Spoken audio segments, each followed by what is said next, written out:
They would continue to use safe phones to arrange meetings with potential witnesses.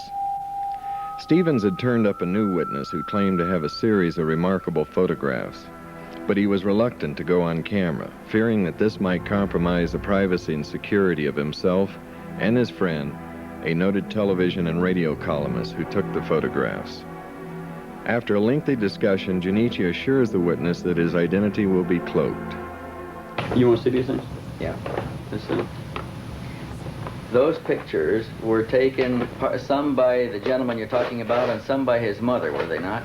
Just by him. By him and his wife. I don't know which one of them took it. His mother was, I think, his or her mother was kind of old, and she didn't have any photography stuff. Did they ever see the spacecraft on or near the ground? Well, just right over These the house. people, just over the house. Yeah, just flying. You know, there's a lot of pictures here.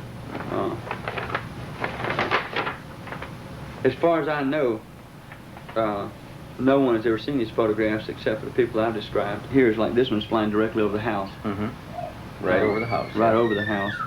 Here it is with the top of the capsule raised. He said that capsule went up and down on top. Changed elevation. Sometimes it was higher and sometimes... Well, you see in this one, there's no top to the thing. This is going over the house also. This is the same photograph, but it was further over the house. See, that's going over the house. And he took another picture as it got over the house. That's interesting. And then as it went out in the field, it elevated this little thing on top, a bubble on top. That accounts for some of the changing shapes that we get reported. I see. And here's one again in the open field, just over a cornfield, way out over the trees.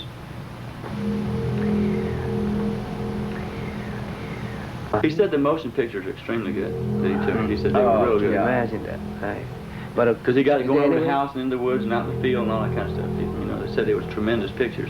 Is there any way we could get... Could you give us his telephone number again and let us call and introduce I won't ourselves? unless I call him. I'm going to be perfectly honest with you. We'll pay for the call if you'd call him and ask him if he will talk to us. We'll give him a control name. We won't reveal his identity or location. We can promise to all of those things and give proof of it. These are just photographs that you can take pictures of. Yeah.